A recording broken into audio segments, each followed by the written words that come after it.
ಈ ಸಿನಿಮಾದಲ್ಲೂ ನಾನು ಕೆಲಸ ಮಾಡಿದ್ದೀನಿ, ನನಗೂ ಕೆಲಸ ಕೊಟ್ಟಿದ್ದಾರೆ. ಅದನ್ನು ನನಗೆ ಎರಡು ಎಮೋಷ್ನಲ್ ಅಟ್ಯಾಚ್ಮೆಂಟ್ ಇದೆ. ಒಂದು, ಒಬ್ಬ ತಂದೆಗೆ ಮಗನ ಪಿಕ್ಚರ್ಲಿ ಕೆಲಸ ಸಿಕ್ಕಿದೆ ಅನ್ನೋದು ತುಂಬ ದೊಡ್ಡ ವಿಷಯ ಆಗುತ್ತೆ. ಇನ್ನೊಂದು, ಇಲ್ಲಿ ಬಂದಮೇಲೆ ಒಂದು ಸರ್ಪ್ರೈಸ್ ನನಗೆ. ನನ್ನ ತಮ್ಮ ಕೇಳಿದ್ನಂತೆ, ನನ್ನ ತಮ್ಮ ಕೇಳಿಬಿಟ್ಟು ಅವ್ನಿಗೆ ಆಶೀರ್ವಾದ ಮಾಡಿ ಹೋಗಿದ್ದಾರೆ ನೋಡಿ. ಇದೆರಡು ತುಂಬ ಎಮೋಷ್ನಲ್ ಅಟ್ಯಾಚ್ಮೆಂಟು. ನನ್ನ ಮಗನ ಬಗ್ಗೆ ನಾನು ಜಾಸ್ತಿ ಮಾತಾಡಿದ್ರೆ ಅದು ಸರಿಯಲ್ಲ. ಈ ಪಿಕ್ಚರ್ ನೋಡಿ ಜನ ಅವನ ಬಗ್ಗೆ ಮಾತಾಡಿದ್ರೆ ಅದು ನನ್ನ ಕಿವಿಗೆ ಬಿದ್ದರೆ ನನಗೆ ತುಂಬ ಖುಷಿಯಾಗುತ್ತೆ. ಇಡೀ ಟೀಮ್ಗೆ ಒಳ್ಳೆಯದಾಗಲಿ.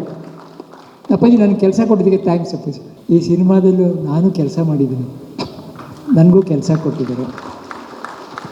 ಅದನ್ನು ನನಗೆ ಎರಡು ಎಮೋಷ್ನಲ್ ಅಟ್ಯಾಚ್ಮೆಂಟ್ ಇದೆ. ಒಂದು, ಒಬ್ಬ ತಂದೆಗೆ ಮಗನ ಪಿಕ್ಚರ್ಲಿ ಕೆಲಸ ಸಿಕ್ಕಿದೆ ಅನ್ನೋದು ತುಂಬ ದೊಡ್ಡ ವಿಷಯ ಆಗುತ್ತೆ.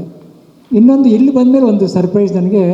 ನನ್ನ ತಮ್ಮ ಕೇಳಿದ್ನಂತೆ, ನನ್ನ ತಮ್ಮ ಕೇಳಿಬಿಟ್ಟು ಅವ್ನಿಗೆ ಆಶೀರ್ವಾದ ಮಾಡಿ ಹೋಗಿದ್ದಾರೆ ನೋಡಿ. ಇದೆರಡು ತುಂಬ ಎಮೋಷ್ನಲ್ ಅಟ್ಯಾಚ್ಮೆಂಟು. ನನ್ನ ಮಗನ ಬಗ್ಗೆ ನಾನು ಜಾಸ್ತಿ ಮಾತಾಡಿದ್ರೆ ಅದು ಸರಿಯಲ್ಲ.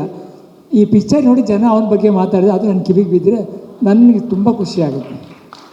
ಇಡೀ ಟೀಮ್ಗೆ ಒಳ್ಳೆಯದಾಗಲಿ. ಅಪ್ಪಾಜಿ ನನಗೆ ಕೆಲಸ ಕೊಟ್ಟಿದ್ದಕ್ಕೆ ಥ್ಯಾಂಕ್ಸ್ ಅಪ್ಪಾಜಿ.